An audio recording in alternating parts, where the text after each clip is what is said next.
Ta-da! And welcome to Josef's Model Railway and Toy Room. Thank you as always for joining me. Just a little bit of housekeeping up to and including this is always here at the moment so I don't hit my head till I come up with a more permanent solution.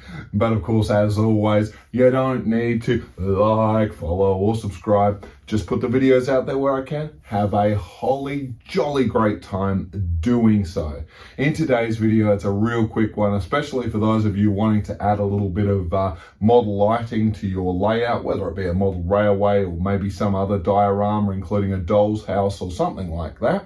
And of course, you won't need any fancy tools today. As long as you've got yourself maybe a pair of wire strippers, and even you don't need that, just a standard pair of wire cutters or side cutters is absolutely all you're going to need in this video, and preferably a brain in the head, which I think we all have one of those, of course.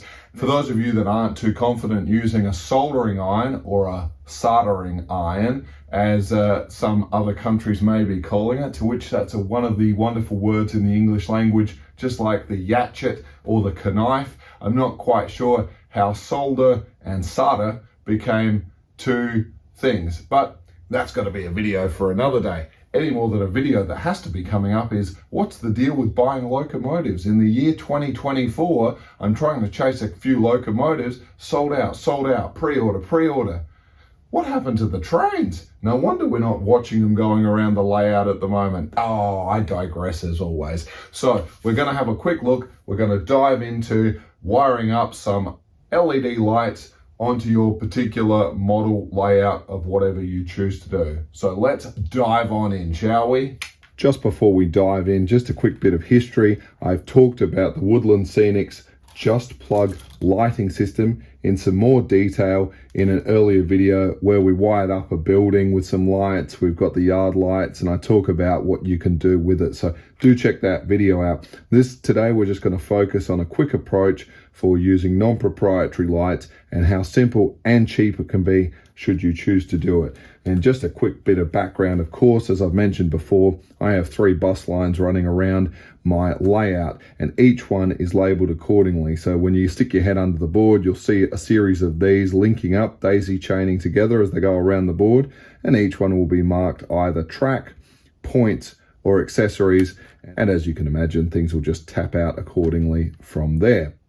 For the moment, let's just appreciate there is one located just over here on the board, and I've just taken a simple feed of black and red cable and or thicker speaker wire, figure 8 cable, whatever you choose to call it. And just for today's demonstration, while usually we're using these, and I do like them because there's a plate that comes up and grabs even the thinnest of wires, we're going to use these Wago or Vargo connectors. Again, these are just the cheap knockoff ones. You can buy a big pack for a few dollars on popular trading sites. If you're doing any more serious or permanent work, I will tell you that the genuine ones are a far better product.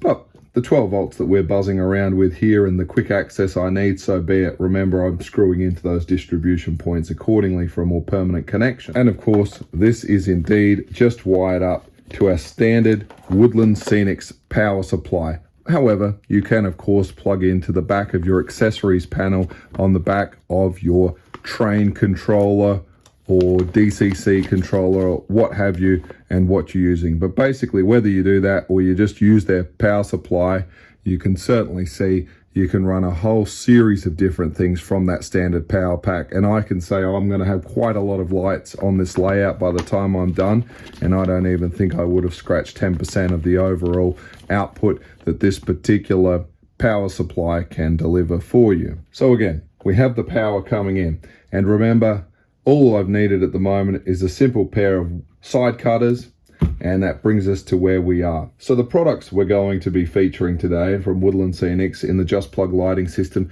include these splicer plugs. Now you can get a 12 pack of these for $10.20. You don't have to use them. If you like to use the traditional screw-in terminal blocks, that's fine. The reason I keep banging on about why I love them, you will notice that it's a completely flat bottom, meaning it's going to grab even the finest of cables in an instant. Remembering for some of the cables you're going to be working on, they're going to be much thinner than this type of cable.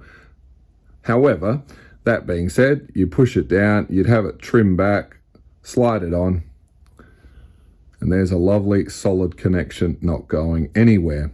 So I think that's just wonderful. And most importantly, when I lay my lights in, I like to drill the hole so it's a nice snug fit that the post goes in, sits into place, come under the board, and I'll just clip them in. If something ever happens, or it's a modular layout that needs to have the lights removed, unclip, out it comes. And I think that's really fantastic. These are probably one of the greatest of the connections to have under there. For purists saying what a waste of money, we can do it a lot cheaper and do a whole bunch of extra soldering, I have no problems in that. I have no problems with soldering a lot of the connections up. But sometimes when you know you're going to have a light that may not be going the distance and will need constant changing, these are an invaluable tool. And for those of you not confident with soldering and that, if you know how to just get a pair of cutters or wire stripper and cut the wire out, that's it. If you can do that, you're already there. The next thing is you can also get these things called linker plugs. Now you can see where some of us are saying we can save our money and just buy this. There is a reason why often having a 6-pack of these, and again you're probably going to pay about $10 to $15 for something like this.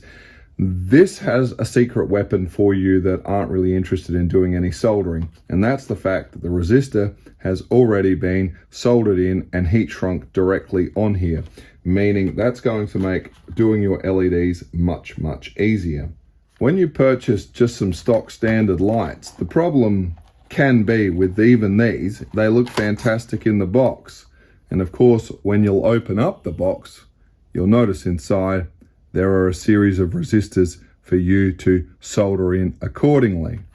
And you may do that if you choose. Again, I'm giving you an approach where you don't have to do that, which is what brings us back to using our linker plugs. So that's exactly what we're going to do.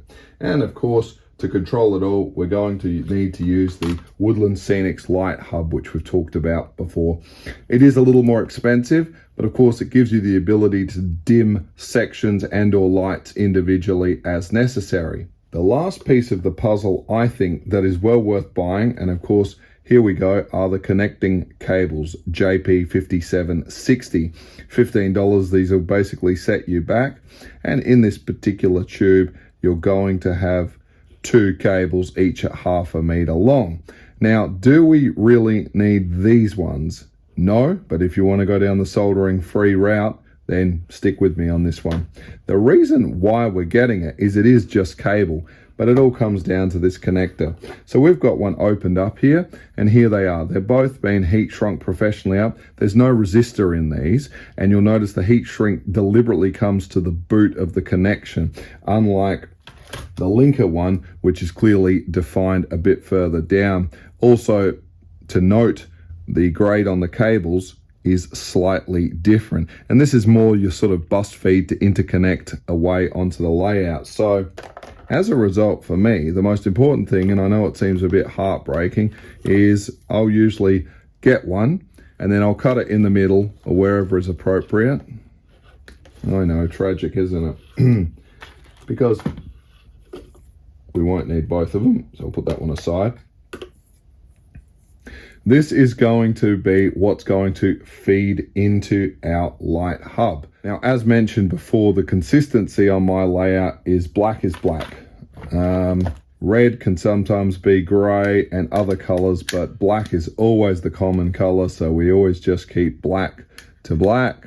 And we'll quickly just trim this cable up. Happy days. And give it a twist as necessary. With this one, we're going to come back to our Wago connector, and believe it or not, we're going to stick black into black, and in this instance, grey will become red. Again, you just stick with whatever color sequence is working. In my case, it's either going to be red to red or red to grey. There's really not a lot of variation underneath that board, and black will always be black. So any smart person will quickly pick that up. Right, now we have power coming into our magic little connector. Now we're going to need our light hub. Again, the same comprehensive instructions as always, plus the necessary mounting hardware with the screws and the double-sided adhesive, which I always just keep in the box until we're ready to mount it officially. It's an exceptionally lightweight module, so you don't have to worry about if you've got to mount it upside down or here or there. It'll even hold with the adhesive. I would still recommend a couple of screws just to hold it, and away you go. Of course, we've got power coming in, and then 1, 2, 3, 4 outlets out, which are all dimmable and adjustable. You'll notice there's this little dingle of wire here called the control wire, and as you would have seen at the Noodle Knocker Junction cricket pitch, that's just an optional switch you can plug in so you can switch this module on, which I have one that controls the floodlights for the cricket ground. I can individually control each light tower array, and or I can literally flick a switch to say I don't need that cricket ground lit up at any particular time. So away you go. So we take this wire that we've done this rather rudimentary join to, and we're in, and we're powered and ready to go. Now we just need to get some lights. Again, Woodland Scenics make a series of different lamp posts, lights and options. The key thing about them, this one for example, that I just wanted to point out in case you didn't know, it truly is Just Plug. You also see the adapter there, and most importantly, there's a connector for you to plug directly into your light hub or what have you. So I think that's just a wonderful way to go for those going down that avenue. But again, in this video, we're going to talk a little bit about a bit more personalization using someone else's lights. Now, I've got some Atlas lights here, and that's fine, but we're not going to use them for the minute. What we are going to do, I purchased some of these traditional looking fluoro street lights, what you would have seen in a car park, which are now being phased out to the more LED equivalent. However, my era, this suits fine. This is a metal body constructed one. And of course, there are actually 4 wires, so you can individually control each light if needed. Now I've obviously just trimmed them all up and twisted them and joined them together because I need them all going. And these are in a cool white. So these were purchased online from a popular trading site for a very cheap price. And of course they come with a series of resistors. LEDs. Well, you can forget all that straight away because all we need to do from our light hub at the moment is take our wonderful linking plug. Let's plug it in the back here to number 4. I really don't think you can go wrong with my wiring diagram up until this point. Power in, power out on number 4 to a light. And believe it or not, again, we'll follow the situation. Black, red. That's it. You know, you drilled your hole, you slotted it down, you fed the wires underneath. Of course, you might have a light here and a light over there, and I like to try and mount these in a neutral position, and you might be controlling 2 off of one particular outlet. And that's the great thing, you can sort of build upon it as you like. Hold a lamp post in a reasonable pose here and turn up number 4. You'll see it start to glow. I always find these diffusers a little bit ordinary, but it's not too bad.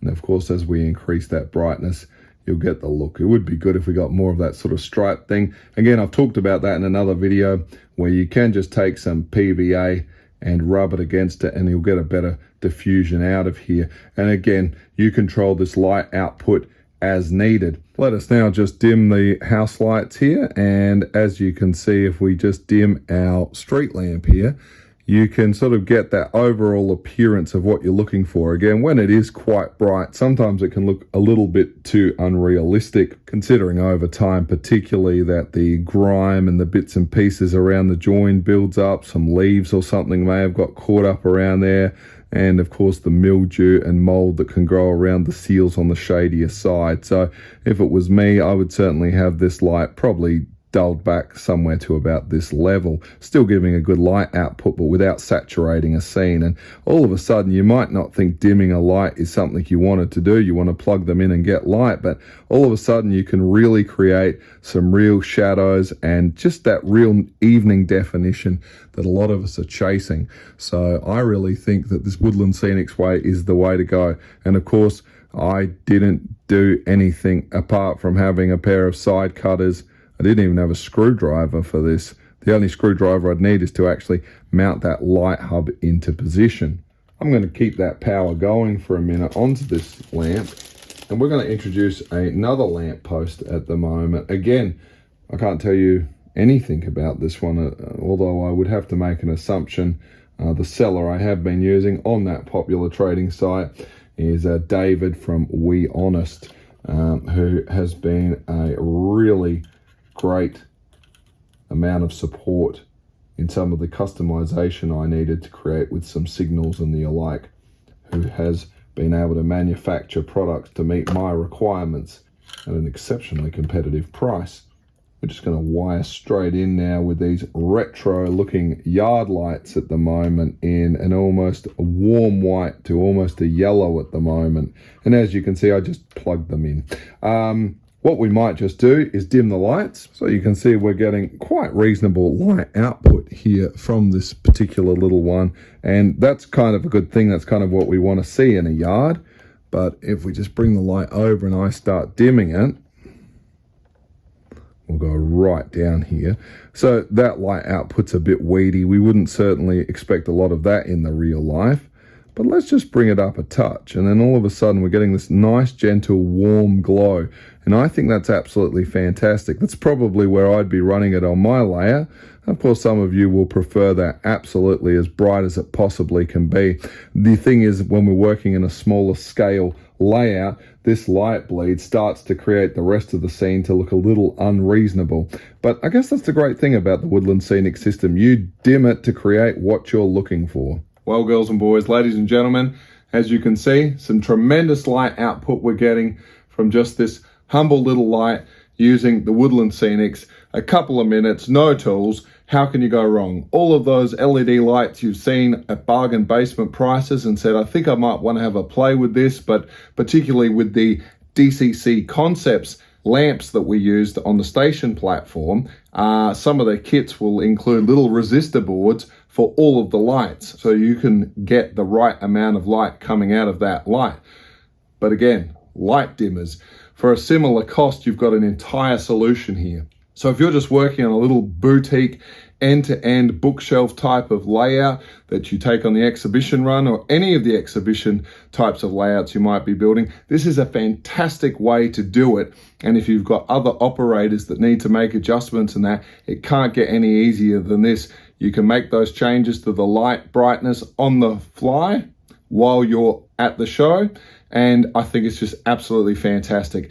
It is reasonably cheap and cheerful. And again, they provide a product that is highly customizable, and that's what I'm trying to demonstrate. We're going to see some more of this, and we're going to see a little bit of customization that I've gotten up to with our pedestrian lights that'll be coming up in a future video where we'll revisit the Woodland Scenics Just Plug lighting system. In the meantime, please do stay safe, and we'll see you in the next one. Toodles!